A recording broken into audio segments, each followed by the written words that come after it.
Hey guys, so today we're going to be doing a very quick review of genre and modes, which we've kind of been talking about and working in the class and prepping, but it's really kind of coming into play in your decision making for your digital essay.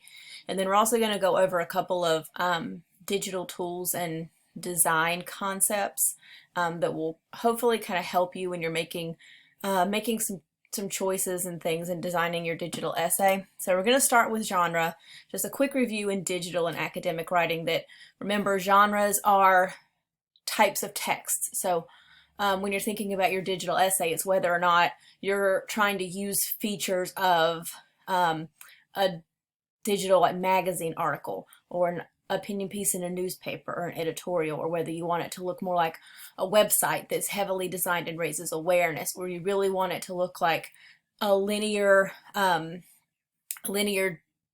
like digitally enhanced academic essay like some of the examples, or you want it to look more like a digitally enhanced like professional like scholarly article because your audience is scholars. I recommend not doing that unless you really are trying to write to other scholars.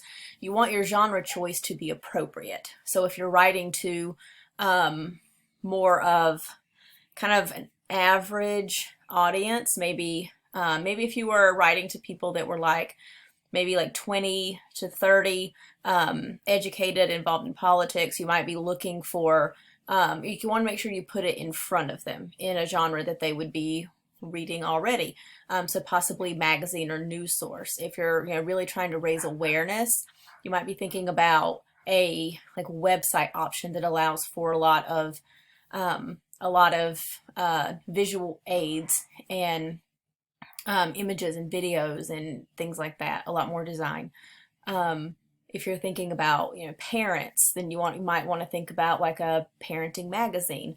So you want to think about a genre that's going to let you put what you're working on in front of this audience and what's going to be appropriate for your topic. So with that in mind, let me just move my face again up here.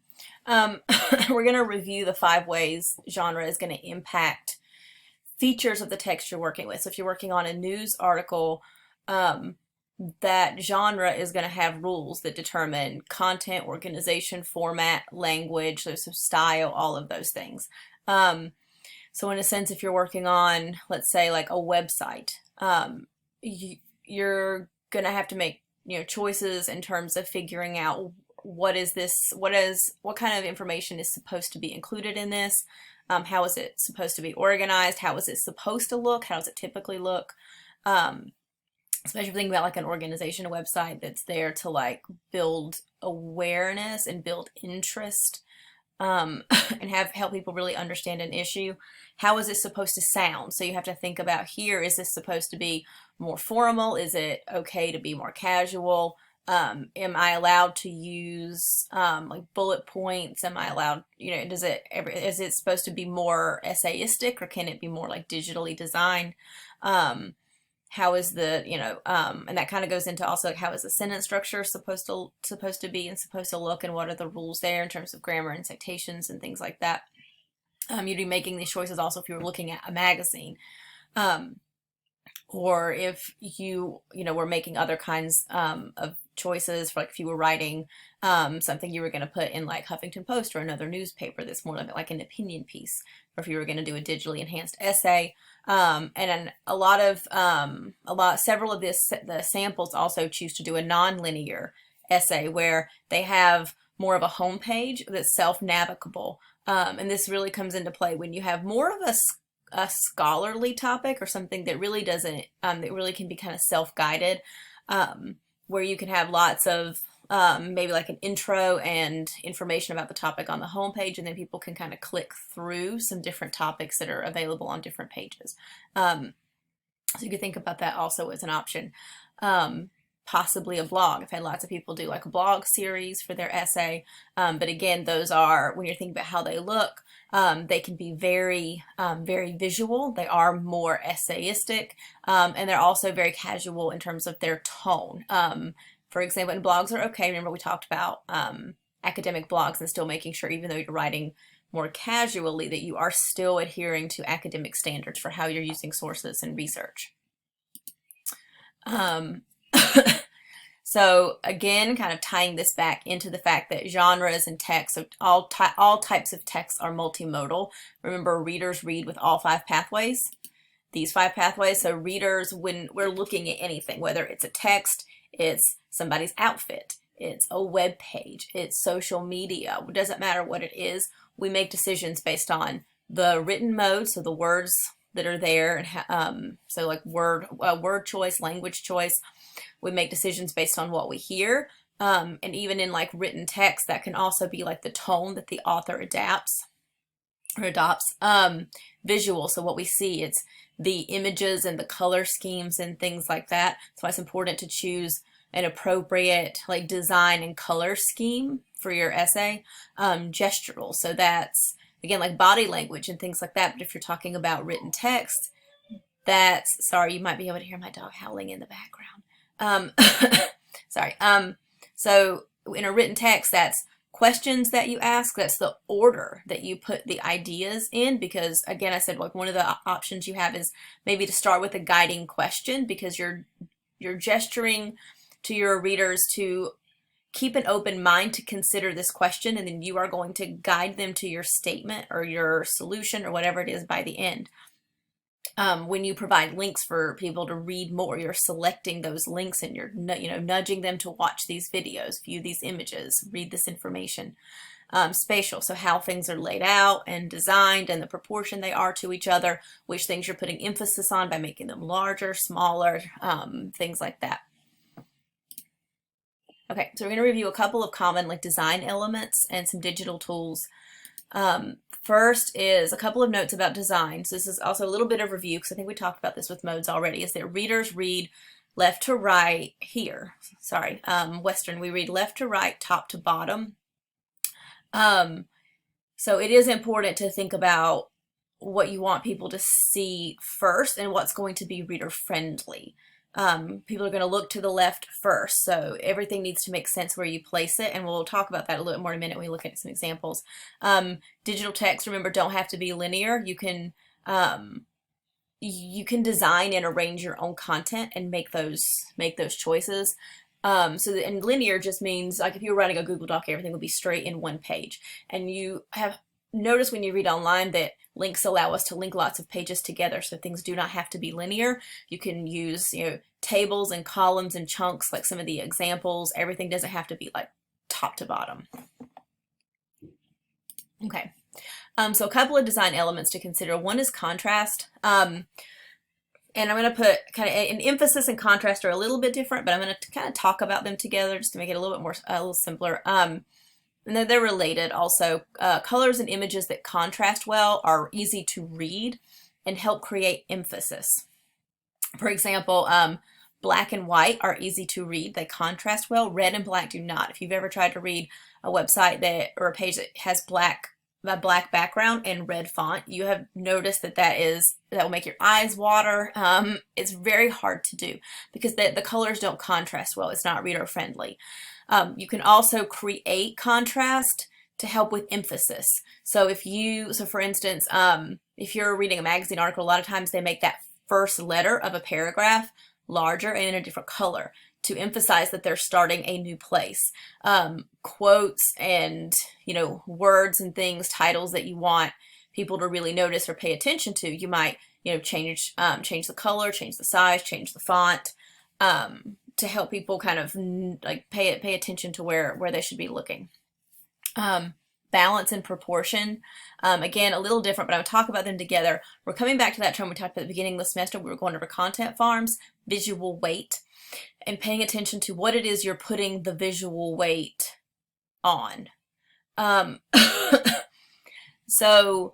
And we'll look at some examples of this, but you want to make sure, again, that the visual weight, a lot of visual weight is on the text. You don't have these boxes of really small font like shoved together, because that puts lots of visual weight on images, and not a lot of visual weight on the text, on the really important part. You want to keep in mind that the other modes are in your visual text in this academic piece. They're there to support and enhance the text, but they shouldn't be overpowering or distracting from it. And so whatever is going to draw your eye is considered heavier. So when we talked about content farms, we talked about the images and the ads are really what draw your eye. They're really what you pay the most attention to. And the text is sort of secondary, and you want to kind of avoid that mistake, and just pay attention to and make choices about what you're making heavier on the page, what you're really giving like preference and space to. You don't want to have a lot of visual weight given to white space. You want to make sure that things are getting into proportion, which is like size and or like the size and ratio of your images and videos and graphs and how well they fit together. You don't want to have like these chunks over here with lots of white space and lots of like disproportionate use of space. So you just want to pay attention to whether or not things look off, whether or not things are distributed evenly and well spaced and easy to read, and people really are prompted to pay attention to what they're supposed to pay attention to. For example, like a large, single spaced chunk of text on the right and a giant chunk of white space beside it would be very bad balance and proportion, because it's not well spaced, it's not even, and you're not going to really be paying much attention to that text as much as the white space or the visuals. A couple more things. One is direction. Again, this comes back to reader friendliness, and just making sure that you know where you're supposed to look first. This comes back to the reading right, left to right and top to bottom, that people are aware where they're supposed to look when, and that you're giving them cues, especially in a digital space that's nonlinear. I'm going to open up this one example, and this is actually an example of a very good essay, content-wise, and we did some revision with this also. I'm going to make this window just a little bit bigger so we can see this.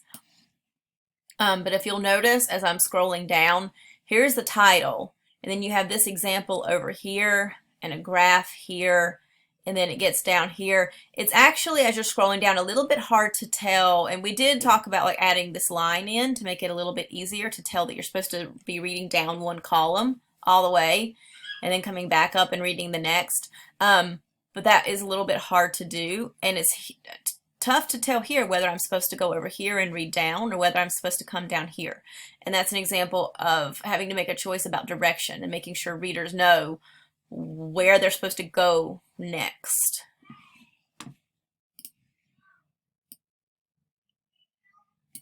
Okay. And this is one way. This is a web page example that I kind of want to show when it loads.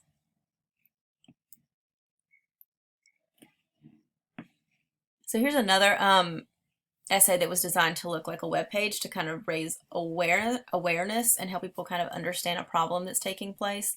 So you can see one of the things that she did was kind of boxed everything off and used arrows and a lot of digital design to let you know and give cues about like where to look, topics she's covering.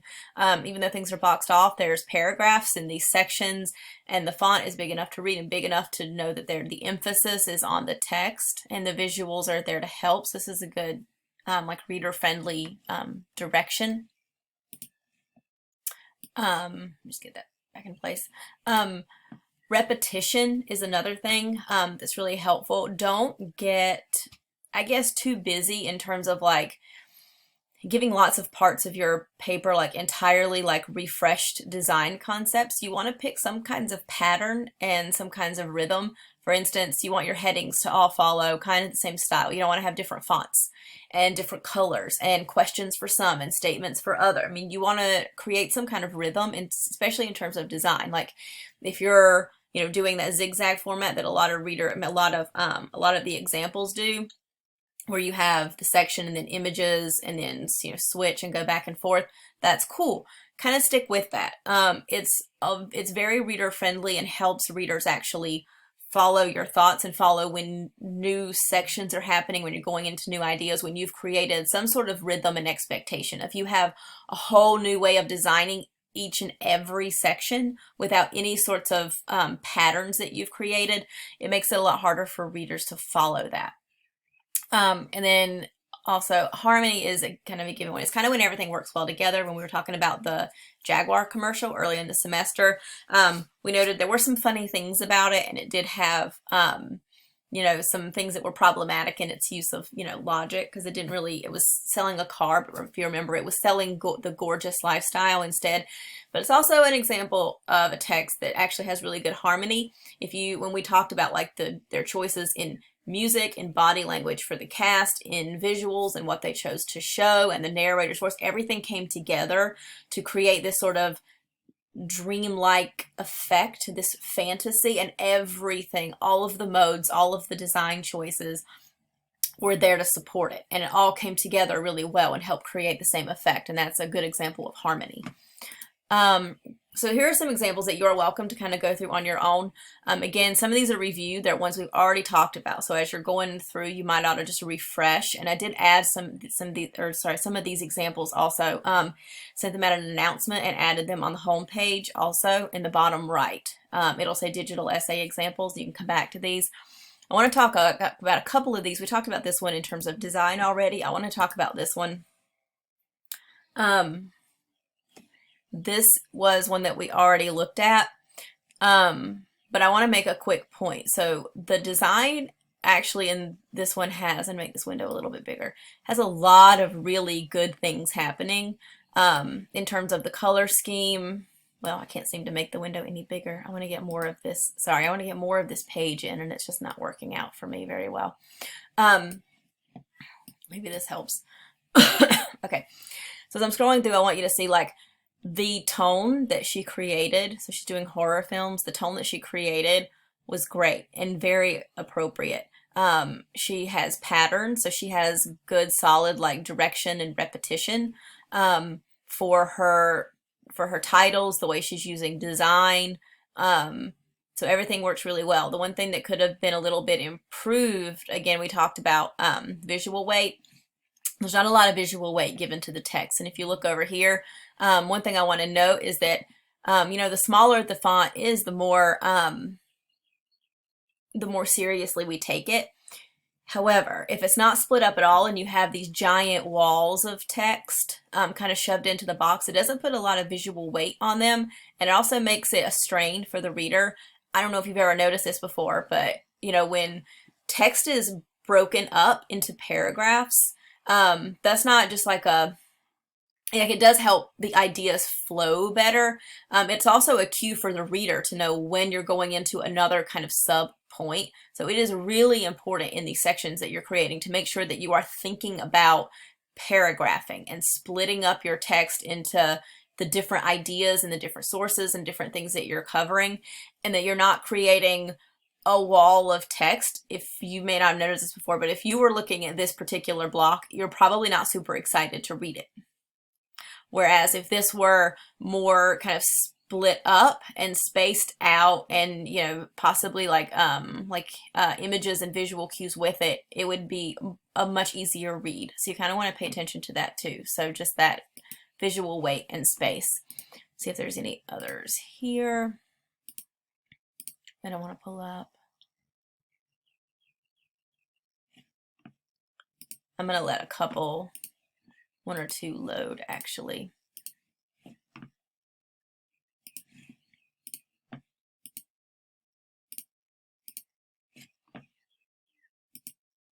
Okay, so we talked about this one and this one. I'm going to come back to this one. So mental health in the homeless community, she picked a somber kind of tone and kind of kept that consistent through her whole portfolio.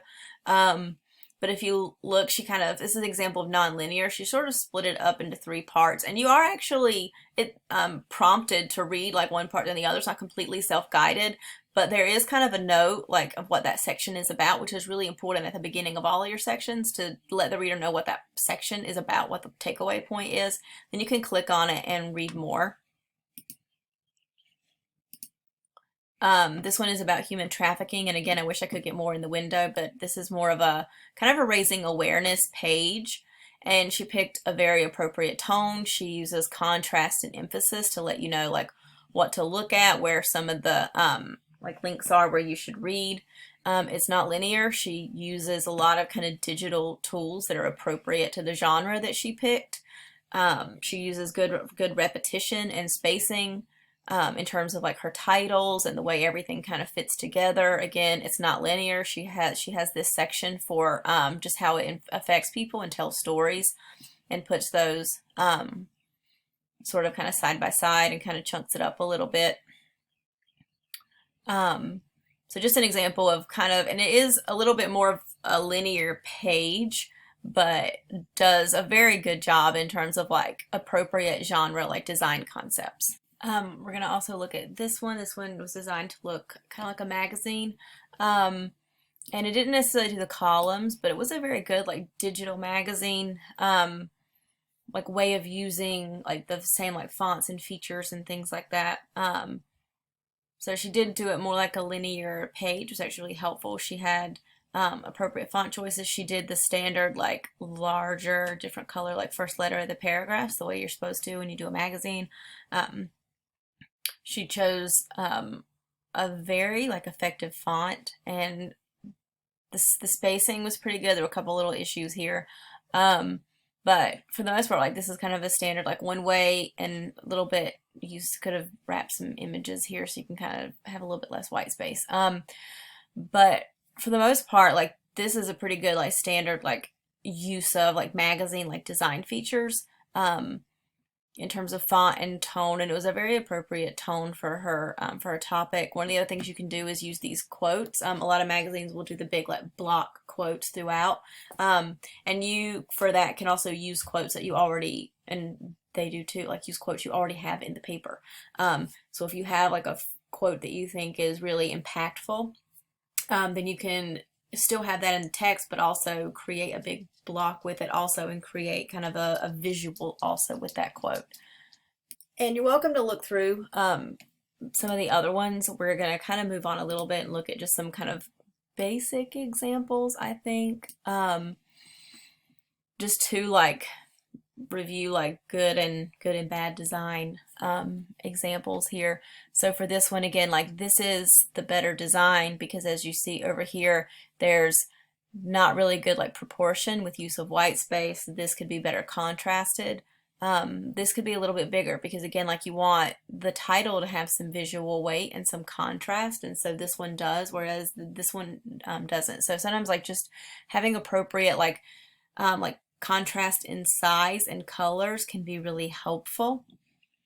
Again, over here, one of the things over here is just the proportion and the spacing. There's not even a title here, like for this image, but it's in a different column. And again, like the text wrapping can make a big difference, and you probably noticed that when you were looking at we look at some of the samples. Lots of things kind of squeezed together here, so you could see like how the spacing and the proportion and the balance is just a lot more reader friendly in that one. I'm going to go over a couple of common design, I mean not design elements, but digital tools. Here are the 4 like things you'll primarily be using, aside from like colors and fonts and things like that. Images and videos are there to help show things you're talking about. People will use news clips, they will use how-to videos, they will use interviews, they will use clips from TED Talks, all kinds of things.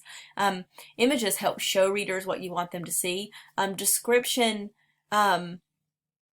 can replace images, like in text where you're not allowed to use images, but images are always, easier. It's a lot more effective to, show a picture of the destroyed city than to try to describe it in great detail, and it's a lot easier for readers. Images also help create tone, so a lot of times, we haven't quite gotten to emotional appeals yet, but there is a place, so this is a good time to talk about the fact that there is a place for emotion in your essays, because it does engage your readers and it engages their imagination and their understanding, and we also like learn and help like process information visually. So a lot of times that emotional appeal is not there necessarily to manipulate people or to target their emotions, but to help them see what you're talking about. So a lot of times when you're showing images, it helps convey the tone that you want it to have. A lot of time, I've had a lot of students use images, even just as simple as like clip art, to help well, not like cheesy clip art, you know, but images that just help set the tone or show like what the topic of that section is going to be. And then we'll use images to help show like things that they're talking about. So there's a lot of different ways you can use images. Videos are the same. It's always easier to not just describe like the news story, but also show a quick clip and have it embedded. You want to think about with videos, if they're extras, like readers could go look at it if they wanted to, you can provide a link. But if you want them to see it as part of your essay, it's important that you need to lift it out of its original place, put it in your essay so people can read it without having to navigate away from your paper. Infographics, we've talked about this. It is still visual because it helps people visualize data. You just want to make sure that you're not just dropping infographics in, because a lot of times we do not know where it originally came from. We don't know who made it. We don't know what it is you're wanting us to see in this graph, and we interpret information differently. So we might not even, a reader might see that graph and just brush on by it and not even look at it if you don't talk about it in the text. And that's one of the reasons why, for it to be considered a source in your paper, you have to write about it. If you have infographics, they should not be just dumped in there without captions and without discussion about where it came from, how to read it, what it's supposed to show, what it proves. Hyperlinks, of course, to cite sources. You should be linking us to your sources. That's what all digital texts do. But also for extra things. If there's like a history page we could go to read more about something, you can link us to a news article to, you know, get more information or more background. They're also gestural in terms of you providing us resources to learn more about terms and issues and events and things like that, which kind of like brings me back to the fact that you want to make sure that we have commentary and explanation where we need it, just like for the infographics for images. If it's not there just for tone, like it's there to show something, we probably need a caption and a link to where it came from. Videos, the same thing. You want to make sure you're not just dumping videos into the text, that they have captions. We have access to those, to the full versions of those videos. And that you're talking about them in the text. There should be no videos that you've embedded that you didn't discuss as a source in your text. Tell us what the video is, who's speaking, where it came from, what it is we're supposed to take away from that particular clip. So just some ideas there. Oh, sorry, I'm going to backtrack. People always ask me this. No, there's not a certain number of anything you're supposed to use, because some essays will have lots of infographics and lots of data, but won't have as many videos, but we'll have some images. Some people, it depends on your topic. Some people will have a web page and will have lots of images and arrows and, you know, videos and all kinds of things, but won't have as many infographics and things. And people will often like make like different uses for links. So this part is really about you making good choices and practicing making your own choices for your audience and for the type of genre you have in the topic. So it is a very much like with the design and digital tools of practice and rhetorical knowledge. Here's some quick like advanced Wix design tips. You're going to run into problems. Wix is super fun. You're going to need to create lots of text boxes. Like for each paragraph, you need a text box. Here's why. You have these large chunks of text. You can't add images. You can't add videos. You can't manipulate or play with how it looks at all. That's why you need a text box for each paragraph. Because really want to make sure that you're paragraphing and not having these walls of text. It's also a way that you can move those paragraphs around your images. I'm going to skip down actually to number 3. It helps you create the text wrapping effect that you'll notice some of the student examples have, where this is a text box, one paragraph, the next paragraph is here in a separate text box, and it wraps that image. But you can't do that if you have everything in one text box. Creating reader-friendly, sorry, it's skipping around again. Create some reader-friendly, sorry, it's doing that on its own. Create some reader-friendly contrast. If you go back to the syllabus, I used boxes behind my text. I used a background overlay, and I have a clip here. You can go to the actual presentation and click here, and you can go to Wix tutorials and figure out how to do things. I'm also going to try to hold like a face-to-face like practice sometime in the next week that I'll be announcing using the Google Meet classroom. But with this, it's just if you have a video or an image background, sometimes it's hard to read the text. So using boxes behind your paragraphs, using the repeater option, which I don't know too much about. I haven't really used it before. I find it complicated, but I've had students try it before. Using the background overlay can help just create kind of a barrier between the video where you can see, still see the image or the video, but also read the text, and you can play with the opacity of that and the transparency where you can still see the video, but it just helps the text be a little bit more reader friendly, and that's one thing I'll be trying to help people with when we do the face-to-face practice. The other one is embed codes. If you're trying to use a TED Talk, you probably will need to use, you need to use the video straight from TED Talk, right? And again, like we practiced adding YouTube videos, and a lot of times, like most videos are super easy to add. If you're going to use something from like a TED Talk, there's no easy way to do that. It's a little bit tricky. So here's a link about adding, how to find the iframe. And this is again something I'll try to show when we do the face-to-face option. Sorry, I switched again.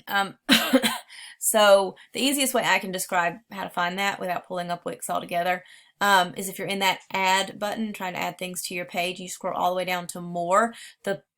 There's an option to add the HTML code, and then that's where you would paste it. And then here is a little bit of a visual walkthrough. You can probably pull these up easier from the standard presentation without the screencast and see the directions. If you're pulling up, say, a TED Talk, you would find the share button.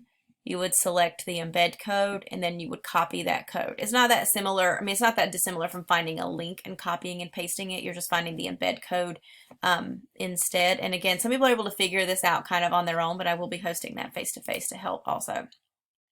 The last thing is a quick digital essay reflection. Just a couple of quick questions. Where are you with figuring out like how you want your essay to look? Have you made decisions? Like a lot of people have been kind of playing around with stuff, had some starting thoughts, and maybe after you're going through some examples today, you maybe have a little bit better idea. Are you going for any specific tone or made any changes or decisions about that? What genre do you think you're going to try to model? So what type of text do you think you might want to pull some features from? What is your biggest concern right now with design with your digital essay? And do you have any questions that you might want to ask or get covered? And again, if you have questions that are kind of general or about how to do things, please post those on the coffee shop so everybody can see them and so I can get back to you. And again, look for that announcement about the kind of Google Meet Wix tutorial where I can do some kind of Q&A and show you how to do some other things that you might not everybody will be able to figure out how to do it. Just from viewing this presentation and playing around with it. And otherwise, I will see you in the next presentation.